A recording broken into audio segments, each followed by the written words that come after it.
Hi guys! Welcome back to my YouTube channel. So, i-share ko lang guys yung aking naging experience dun sa hand, foot, and mouth disease. Kasi, first time ko siya talagang, nung kasagsagan ng sakit na yan, hindi ko na-experience. Parang nitong huli lang. Tapos, yun nga, biglang nahawa nga itong dalawa kong anak. Yung 5 years old ko at saka yung 3 years old ko. So, nung una talaga, hindi ko alam hand and foot mouth disease na siya. Kasi, parang normal lang naman, nilagnat silang dalawa magkasunod. Una yung isa, tapos, ayun, tapos maya-maya nagkalagnat din yung isa. So, hindi sila masyadong sabay, pero parang same, lang yata, same day lang. Kaya yun, pinainom ng gamot. Every 4 hours, biogesic lang naman yung pinapainom ko sa kanila. So, kinabukasan, nawala na yung lagnat nila guys. So, okay na ako. Kaya lang, yung bunso, parang lagi siyang nagtuturo dito. Umiiyak siya tuwing pinapakain ko siya. Masakit daw dito. Tapos, pala sa akin. Tapos, yun, parang ayaw na nga kumain.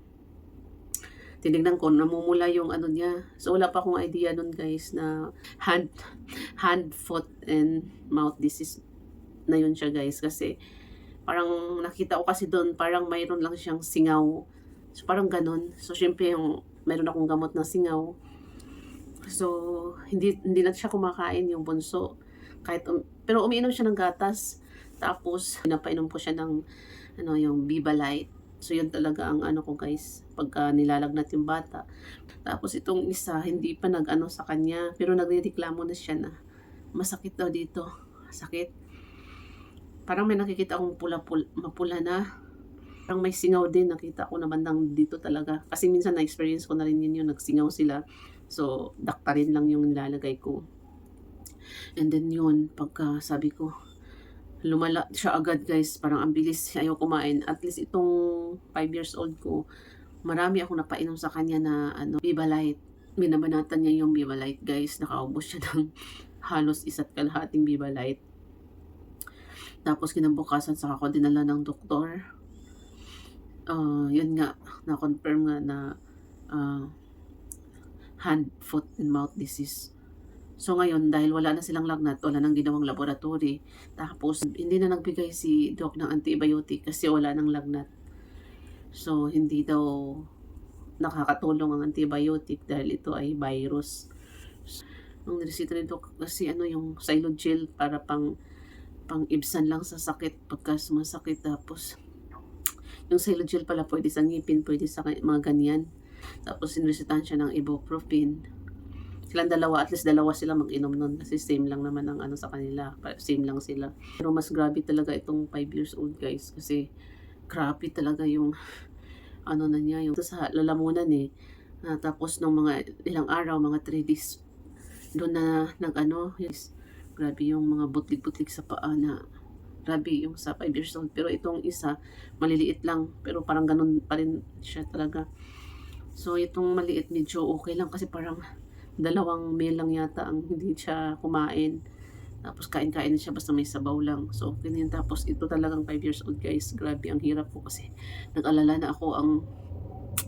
Ang inaasahan ko lang yung nainom niya na 1.5 250 ml plus kalahati nun na naubos niya ng Viva-Lite. Hindi na talaga siya umiinom nung kahit may ibuprofen, hindi talaga siya kumakain, hindi siya umiinom ng gatas. Umiiyak talaga siya, ayaw niyang ibuka yung bibig niya. So, ang laki ng problema guys. Kaya ang ginawa ko, ako ng naglugaw ako, tapos nilagyan ko ng gatas, tapos binlend ko siya guys, ginawa ko siyang ice cream. So, nung nakita niya na parang ice cream, doon siya nagtikim-tikim. So, at least yun ay ice. So, parang ang ice kasi parang nakakatulong na maibsan pa yung sakit, parang nagmamanhid yung sakit. Kaya yun, kumakain siya guys. Yun lang yung, 2 days din guys. 2 days yun yun yung kinakain niya. Kahit konti lang, at least okay na ako. Basta't napainom ko lang siya tapos i-drops ko lang yung Viva-Lite pa rin. Hindi ko siya winawalaan ng Viva-Lite. Tapos water, ng konting-konti lang yung water guys. Pero yung Viva-Lite, okay na ako doon. Kasi malaking tulong talaga yun pag may mga sakit-sakit yung pinapainom ko talaga ng ganun. Kaya yun guys, kahit walang antibiotic, okay naman pala kasi hindi talaga nakakatulong daw yung antibiotic nun. So yun lang talaga ang ginawa ko guys. Kailangan hindi sila magkaroon ng contact sa ibang bata within 7 days. Pero 7 days kasi guys parang medyo buhay pa yung ano nila, kaya sila na lang yung iniiwas ko ba na lumapit sa ibang bata. Kasi nakakatakot at saka hindi madali kasi grabe talaga, kawawa. Kaya grabe talaga yung takot ko nun guys. Lalo na yung hindi talaga kumain, ayaw uminom ng ano, nakakaluka, wala kang magawa talaga. Kahit nilagyan ko na ng Xylogel, pinipilit ko, mag-iyak talaga.